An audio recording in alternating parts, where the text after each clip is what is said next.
Assalamualaikum warahmatullahi wabarakatuh. Al-Fatihah biniyatil qabul wa tamami kulli sul ma'mur wa ila hadrati sayyidir rasul sayyidina Muhammadin sallallahu alaihi wasallam. Larwaya baina matina jaddadina jaddatina wa syekhina fid dini jami'an. Bismillahirrahmanirrahim. Alhamdulillahi rabbil alamin wa bihi nasta'in ala umuri dunya waddin. Wassalatu wassalamu ala sayyidil mursalin sayyidina Muhammadin wa ala alihi wa sahbihi ajmain, amma ba'du. Para hadirin jamaah Majelis Taklim malam Minggu yang penuh dengan rasa kangen dan rindu. Semoga duduknya kita di tempat ini Allah ridhoi, Allah berkahi, dan ilmu kita tutup menjadi ilmu yang bermanfaat. Amin. Hadirin yang semoga dirahmati Allah. Kita lanjut pembacaan kitab Fathul Qorib, masih pendahuluan. Qala musannif rahimahullah ta'ala wa nafa'ana biha bi ulumia bikum fid dharaini amin. Wa ba'du. Dan setelah itu, wa ba'du. Wa-nya ini disebut sebagai naibah an amma, jadi boleh dibaca amma ba'du, boleh wa ba'du, boleh amma ba'du. Adapun sesudah itu apa maksudnya? Mama yakun min syai'in ba'du fahadza kita. Apapun yang ada dari segala sesuatu sesudahnya, maka inilah sambutan saya gitu. Jadi maksudnya wa ba'du gitu. Dan setelah basmalah, hamdalah, selawat semua itu, maka inilah sambutan saya. Inilah khutbah saya, inilah ceramah saya. Dan ini sunnah karena Rasulullah sallallahu alaihi wasallam khutbah, pernah berkhutbah. Faqala amma ba'du. Ada juga wa ba'du bi amma wa yatil wa ba'du. Jadi ada dua keterangan. Rasulullah pernah mencontohkan dalam khutbahnya, Rasulullah membaca amma ba'du. Ada juga riwayat yang lain mengatakan Rasulullah membacanya wa ba'du. Jadi sunnah. Kita mau sambutan, Tua RT mau sambutan amma ba'du, nah gitu, atau wa ba'du, gak apa-apa, dua-duanya boleh dipakai. Salah satu aja yang dua-duanya dipakai, amma ba'du wa ba'du jangan, salah satu aja. Dan itu sunnah gitu ya. Ada kitab ini, kitab apa ini? Fathul Qorib. Fathul Qorib ini syarah dari kitab matan Ghayah wa Tadrib. Jadi kitab ada tingkatan minimal tuh. Ada matan, ada syarah, ada hasyiah. Jadi matan dijelasin sama syarah dijelasin lagi sama hasyiah. Nanti tingkatannya tuh kalau dulu baru bisa ngajarin matan tuh baru ustadz tuh. Kalau udah bisa ngajarin syarah tuh udah mulai naik kiai dah tuh. Yang udah ngajarin hasyiah berarti muridnya kiai kan. Kalau dia mu'alim atau guru, berarti pemahamannya udah luas. Kalau zaman sekarang sih kagak nih, udah sembarangan. Orang ceramahnya laris aja udah jadi kiai. Jadi orang dulu lebih tertib deh gitu. Nah ini yang kita baca Fathul Qorib itu syarah dari Ghayah wa Tadrib. Hadza kitab fi ghayatil ikhtisari. Ini kitab fi ghayatil istikhsari. Ghayah itu akhirus syai', ujung dari segala sesuatu itu ghayah, tujuan. Al-ikhtisar itu taklil alfaz, meringkas lafaz.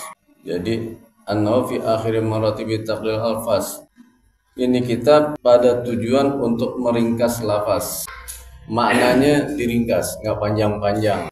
Wa tahdzib mendidik. Wada'tuhu alal kitabil musamma bit taqrib. Aku susun ini kitab atas kitab matan, kitab yang di bawahnya at-taqrib. Ada yang menyebut kitab matanya Ghayah wa Tadrib, ada yang menyebut kitab matanya Taqrib doang.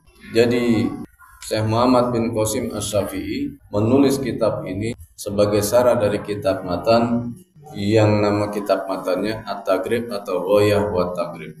Yantafi'a bihi al-muhtaju minal mubtadi'in atau mubtadi', agar dapat mengambil manfaat dari kitab syarah ini, dari Fathul Qorib, al-muhtaj orang yang membutuhkan, minal mubtadi'in dari kalangan mubtadi'in, orang-orang yang baru belajar. Siapa mubtadi'in? Malam yaqdir ala taswiril mas'alah, orang yang belum punya kemampuan mengurai masalah. Ada masalah agama belum tahu banyak, sholat itu yang mana sih, yang mana rukun, mana sunnah, nah gitu. Itu masih baru belajar, namanya masih mubtadiin. Maka kalau sekolah ada ibtidaiyah, sekolah dasar, tingkatan dasar, basic. Di atas mubtadiin nanti ada mutawasid, al-akhdhu awsatuhu. Mutawasid itu man qadara ala taswiril masalah wa lam yaqdir ala iqamatid dalili alaiha. Tingkatan mutawasid, tingkatan tengah-tengah. Orang yang udah mulai bisa mengurai masalah. Kalau sholat dia tahu mana rukun, mana sunnah, mana makruh, mana membatalkan gitu. Tapi belum punya kemampuan untuk menyebutkan dalilnya apa. Nah itu tingkatan mutawasid udah mulai kenal tuh. Puasa mana rukun, mana sunnah, mana yang bikin batal. Batal mana batal pahala, mana batal puasanya gitu kan. Kalau timbang misalnya matanya di jalan jelalatan kagak batal puasanya, tapi pahalanya yang batal. Mulutnya kagak berhenti ngomongin orang lu gitu. Dari pagi sampai sore sambil miyakin kutu kalau zaman dulu. Gitu. Kagak batal puasanya, kagak. Pahalanya yang batal. Jadi dia nggak perlu kodok. Gitu. Nah itu perlu dipisahin gitu. Kan kadang orang batal lu puasa. Ngomongin orang lu batal lu makan dengan sono, ya salah. Apa orang disuruh makan, dia gak batal puasanya, pahalanya doang batal. Jangan disuruh makan, malah dosa dia. Gitu. Itu tingkatan mutawasid, udah mulai tahu mana bagian-bagian dari ibadah itu. Kemudian lagi nanti ada tingkatan muntaha, man qadara ala taswiril masalah wala iqamatid dalili alaiha. Udah ngerti bagaimana menggambarkan masalah dan bisa menunjukkan dalil setiap masalah. Gitu. Kalau tadi mutawasid belum bisa, muntaha udah bisa. Wa man qadara tarjil aqwal fa huwa mujtahidil fatwa. Orang yang sudah bisa memilih mana pendapat yang lebih kuat. Itu tingkatan mujtahid fatwa. Itu seperti Imam Nawawi, Imam Rafi'i. Masalah udah bisa beliau urai, dalilnya apa beliau bisa urai. Kemudian di antara ulama kan ada beda-beda pendapat tuh. Mana pendapat yang lebih kuat? Nah, tingkatan mujtahid fatwa ini sudah sampai tingkatan bisa milih mana pendapat yang lebih kuat. Maka kita kenal dalam mazhab Syafi'i ada Imam Nawawi, Imam Rafi'i. Itu dua imam yang seringkali berbeda pandangan. Tapi ini imam sama-sama alim. Dua-duanya bisa diikutin. Bahkan dua-duanya punya kelebihan. Sampai ada di antara ulama memperdebatkan. Di antara Imam Nawawi sama Imam Rafi'i mana yang paling mulia.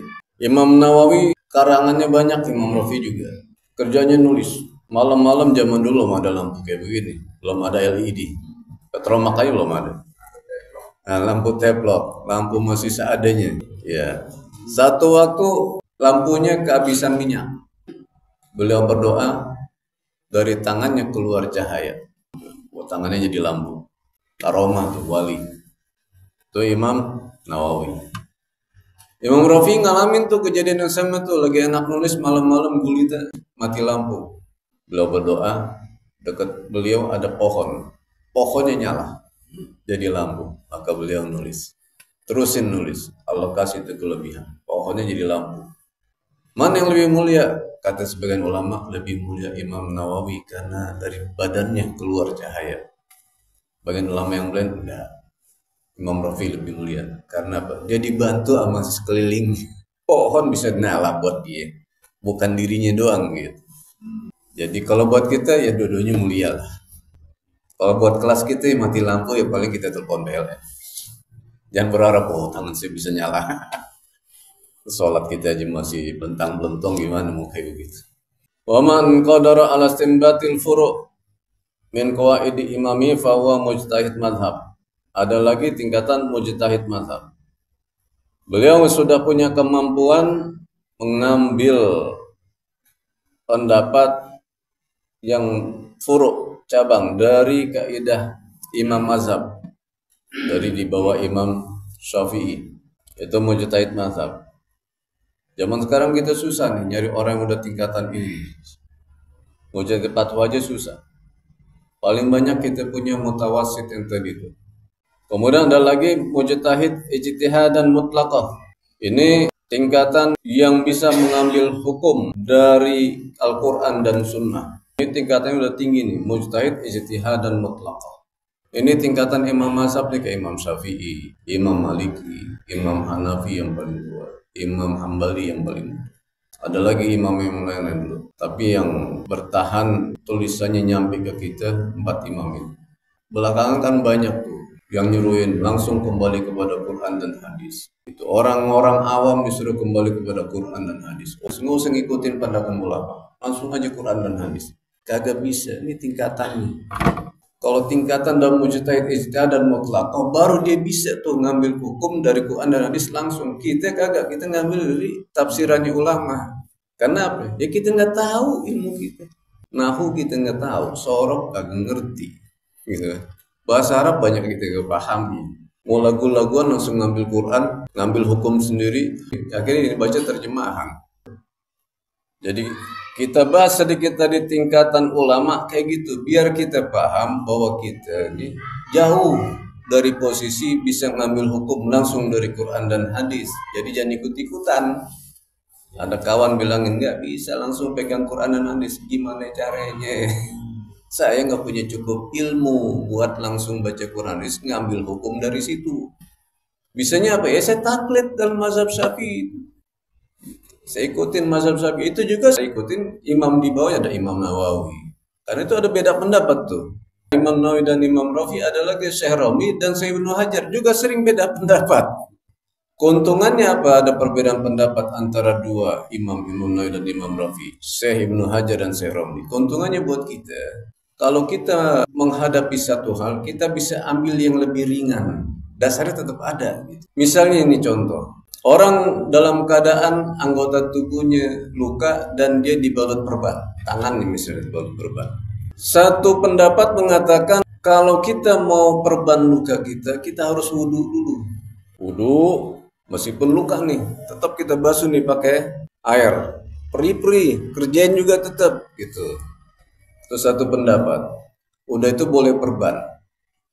Nanti mau sholat lagi, wudhu kita batal, kita wudhu bagian yang kena perban. Yang perban ditutup dengan tayamum habis wudhu. Tayamum atau tayamum dulu baru wudhu. Tayamum itu untuk apa?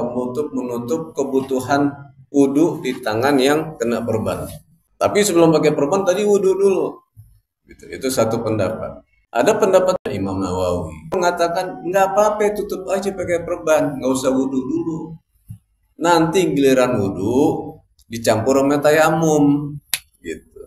Mana ringanan? Ringanan pakai perban dulu kan, baru wudhu. Kalau wudhu dulu masih luka bakar, masih melepuh, kita paksain wudhu, gitu. Nah itu kan keuntungan tuh. Ada ulama yang berpendapat boleh perban aja dulu, nggak usah pakai wudhu dulu sebelum perban. Nah itu keuntungannya. Jadi disitulah pentingnya kita bahas tadi, supaya kita tahu di mana posisi kita. Posisi kita mubtadiin, tingkatan pemula. Baru kita belajar mana sunnah dari sholat, mana rukun, mana yang batalin. Kalaupun kita udah tahu itu, kita baru mutawasid. Kita belum sampai tahu dalilnya apa sih, gitu. Kalau udah sampai tingkatan dalil, udah sampai mujtahid fatwa, gitu. Setiap masalah tahu dalilnya ini, setiap masalah ini dalilnya ini. Nanti ada pendapat dari ulama-ulama mana yang lebih kuat, karena penafsiran dalil juga ada macam-macam pendapat. Jadi kita tingkatan mubtadiin, jangan ngoncok mau langsung naik ke tingkatan yang lebih tinggi.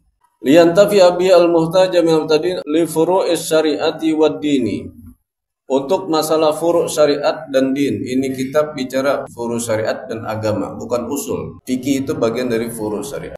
Waliyakuna wasilatan li najati yaumaddini wa naf'an li ibadihil muslimin. Dan penulis-penulis ini agar menjadi wasilah, perantara li najati bagi kesuksesanku yaumaddin pada hari kiamat, wa naf'an li ibadihi al muslimin, dan menjadi manfaat bagi hamba-hamba Allah yang muslim. Jadi beliau menulis ini tujuannya apa? Pertama, beliau kepengen selamat di akhirat. Yang kedua, beliau kepengen tulisan ini, Fathul Gharib ini, punya manfaat buat orang Islam termasuk kita.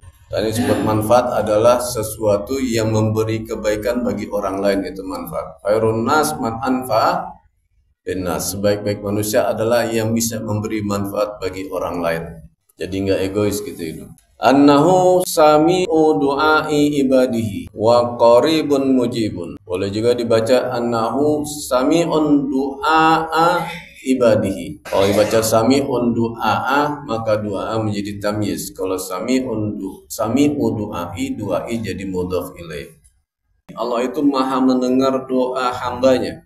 Wa qaribun mujibun, dan Allah dekat lagi maha menjawab permintaan hambanya. Dekatnya ini qaribnya maknawi ya, bukan hisian. Maknawiyan, bukan hisian, berarti secara fisik Allah dekat sama kita. Enggak.